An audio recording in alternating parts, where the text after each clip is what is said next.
YouTube. Hey everybody, Bruce coming at you. Trying something new today. Yeah, I like to try new things. If you've seen the rest of my videos, I've got all kind of weird stuff on there and funny stuff and instructional stuff. Well, today's kind of an instructional one, and but it's not a new idea, but it's new for me. The other day, my wife got a new car. I got a new car, and well, I got a used one, and was cleaning it up. It took me 3 days to clean it up because I bought it. It was this long story, but it took me 3 days to clean the darn thing and do the checkups and check the oils and all the things you do when you get a new car.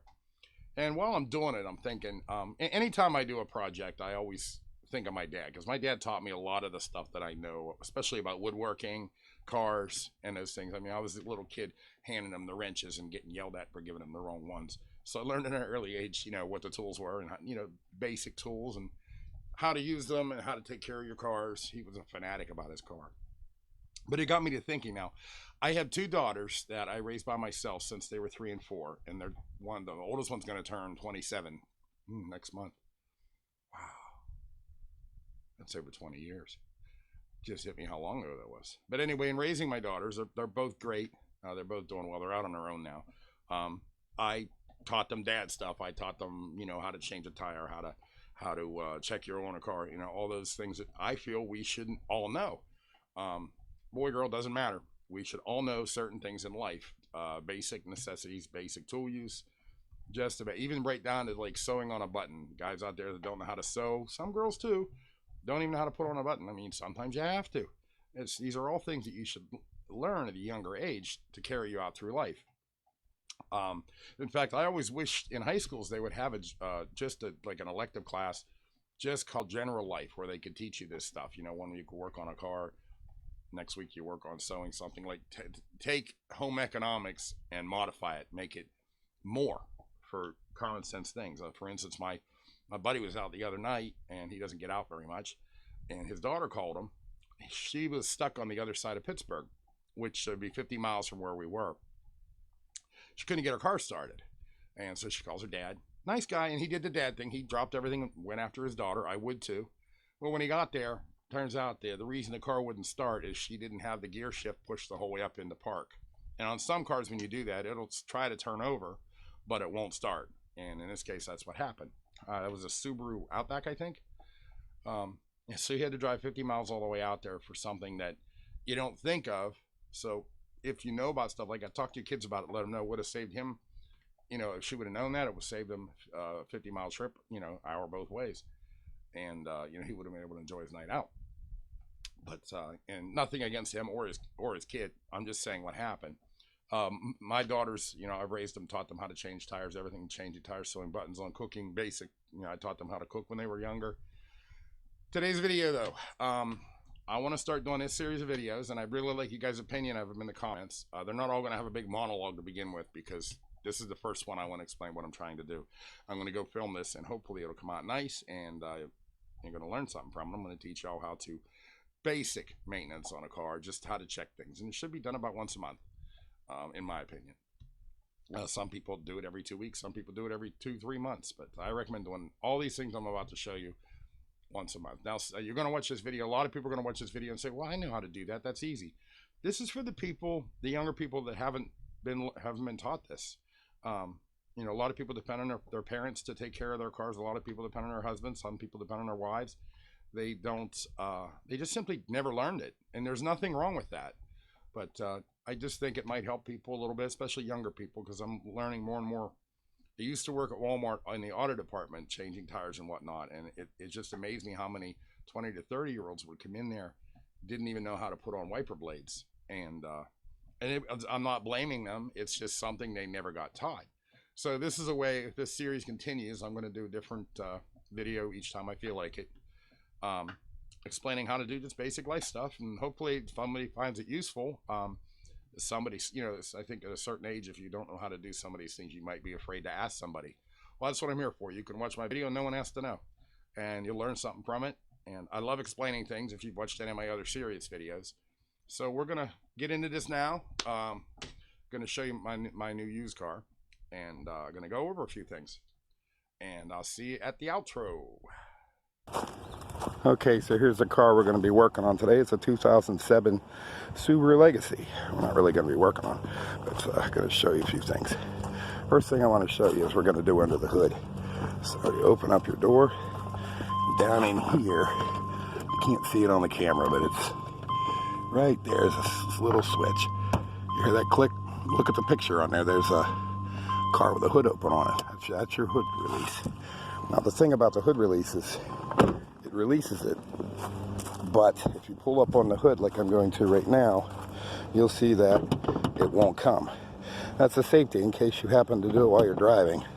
What you got to do is feel under there, and you feel a little lever. I'll show you that on top. And you push it to the side and it releases. Now here's the lever. Okay, now here's the lever I had just hit on the hood of the car. And when I reached in like this, I went like that, and it released the hood so it would go up. So it's very simple. Now when you get in here, let me set the tripod up.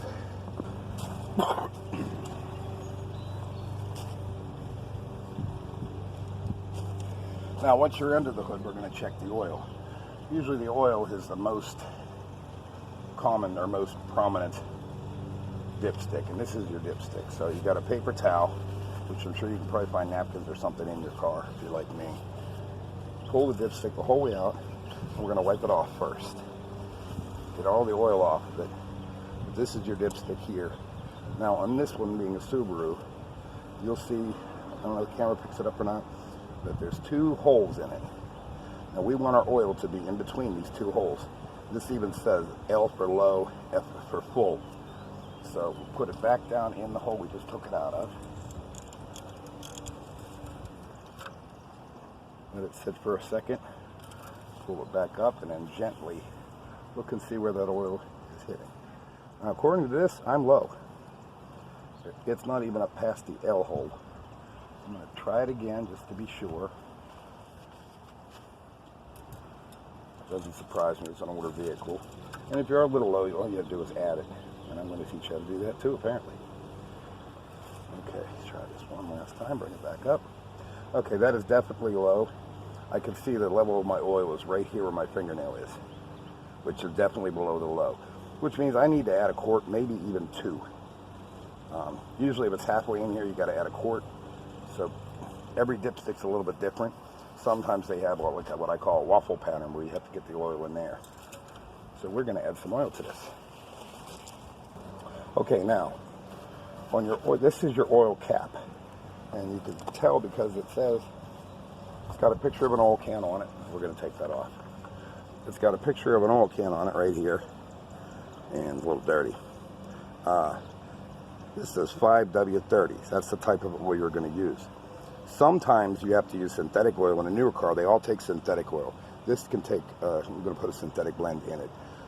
But that's very important that you look at this. If it's synthetic, you have to have the right oil, which you can ask anybody at the auto parts store that you're going to get your oil, and they'll help you pick the right oil for your car. But you know, I take the cap off, and I'm going to set that there, and I have a quart of oil sitting right here we're going to add. You might want a funnel for this. I'm going to add the whole quart. And you just pour the oil into here.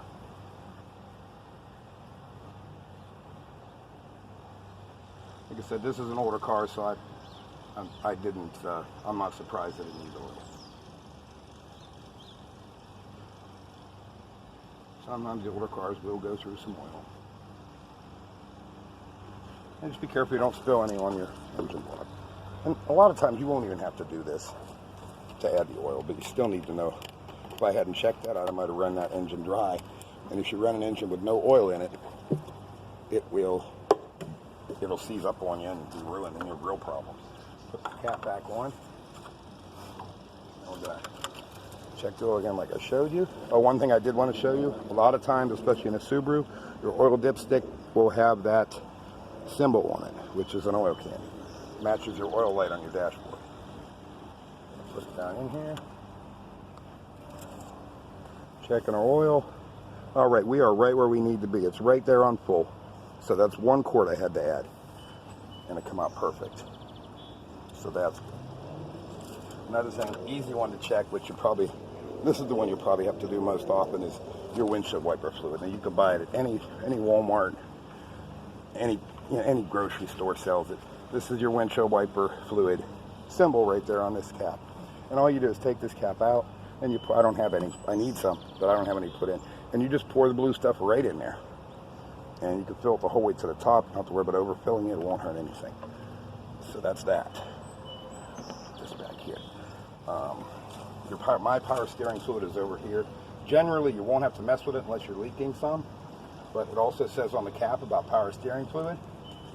We're not going to mess with that right now, but it's basically the same thing. On the side, it has lines that'll tell you how much you have in there. Right now, my line says I'm full, so we don't even have to take that cap off. Same with your brake fluid. Your brake fluid, usually in most cars, the brake fluid is right back here. Once again, the lid will say brake fluid on it, and it's the same principle. Physically look, you might have to wipe a little dirt off, but you can look and see that it's full. In my case, I am full. Okay, now the most dangerous one to check. This is why you have to do it when the car is cold. Well, not cold, but it hasn't been running, not heated up, however you want to define it. Antifreeze. It's right here in your radiator. It even says, warning, never open while hot. If you open this when it's hot, it'll blow steam out and burn you, and it'll be really bad. So always do it on a cold car. Another way to check is this hose up on top that connects to the radiator. If you can squeeze it without any resistance, then you know it's not pressurized, which means it's not hot and it's not going to blow up. So I'm going to go ahead and take this off.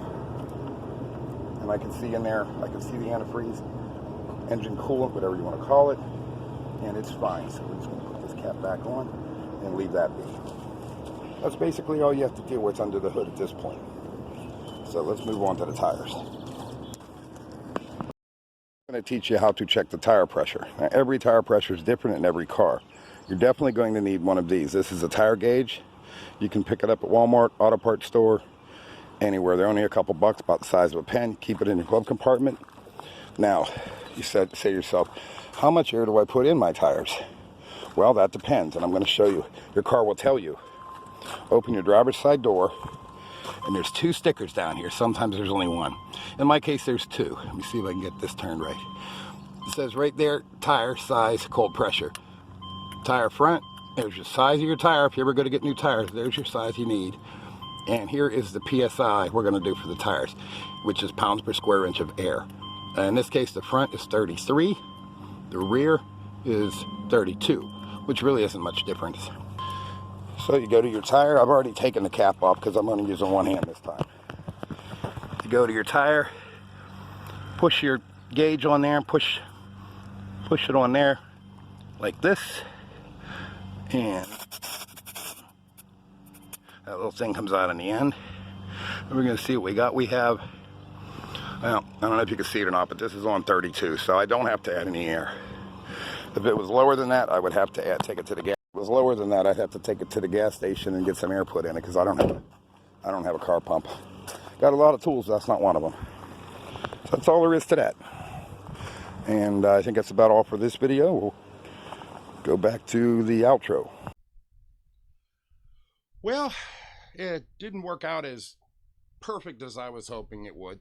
You know, I kind of tend to stumble over my words sometimes, and I rush when I shouldn't rush. I noticed when I watched it again after I filmed it that you can't hear my voice very well outside. That's because my neighbor was out on his porch and he was staring at me, and I know he thinks I'm weird as it is. So he's got no idea what I was doing. He probably thought I was talking to myself. But anyway, a few things I wanted to re-mention. When checking your oil, it's very important to know if your car has synthetic oil or regular oil, and it will say that on your oil cap. Any car that has synthetic will either flat out say synthetic only, or where mine said 5W30, which is not synthetic, it would say OW30 or OW. It would start with a 0.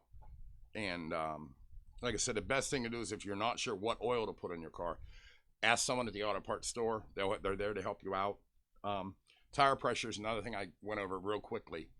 I don't need to put air on my tires right now, but they have the hoses at most gas stations, and there's usually a number setting on there that you can put on the number that I showed you on your doors. That's how you know how much air to put in there. I didn't go over the transmission fluid because every car is different when it comes to transmission fluid. Some you have to have the engine running and then you check it. Some you have to have it running in neutral. Some have to be running in park. I think a majority of them have to be running. So that's something you're gonna have to check your owner's manual for, which is usually in your glove compartment. If you're in my experience, I've had a lot of cars, and every time I get a car, it's always right there in the glove compartment. Usually never open. But yeah, what else? I thought I showed you the brake. You couldn't hear me talk much about the power steering fluid, but that's I guess the only thing I'd say is turn it up. It's just basically you just look and see if it's there. You never want to overfill your oil. If you're not sure, just put in a half quart at a time. Generally, that range that I showed you on the stick, and it looks different on a couple different cars. Mine has the two holes with an L and the F. Anytime you want, if it's on the L, you're safe adding the whole quart. If it's halfway in between, do the half a quart thing at a time. You don't want to put too much oil in your car. It can cause you problems. Same with transmission fluid. You shouldn't add transmission fluid. If you're leaking transmission fluid, you probably should go to a garage with it. So that's another reason I didn't want to even touch the transmission fluid. Everybody knows about the blue stuff. I'm assuming it's the windshield wiper fluid. It's easy to put in. Don't worry about overflowing it. You can spill it all over the place. It's not going to hurt anything. That's about it. I hope this helped you. If anybody has any requests or any other ideas of videos I can do, I won't make the next one as long-winded as I was in the first or right now, because I'm still getting my feet wet doing outside videos. But I have a lot of ideas that I feel that younger people could benefit from that they might not have ever been taught. And in my life, in my opinion, it's just life lessons that everybody should know how to do these little things. And it would make your life a lot easier if you knew how to do it rather than having to call somebody or go spending extra money at the garage. People used to come into Walmart all the time and they'd be like, well, I never check my oil. I just bring it in here and have you guys do it. That's fine. But if you got synthetic oil in there and you're driving 6,000 miles before you take your car in to get service and you got a leak, all that oil will leak out, your engine's going to seize up, and then boom, you got a paperweight that you just paid $20,000 for. So keep that in mind. And like I said, I'm going to have other ideas for other videos, and hopefully some will help you. If anybody has anything to add, please put them in the comments, and I will catch you on the next video, which I don't know what it's going to be yet. See what the reaction is to this one first. All right, guys, have a good one.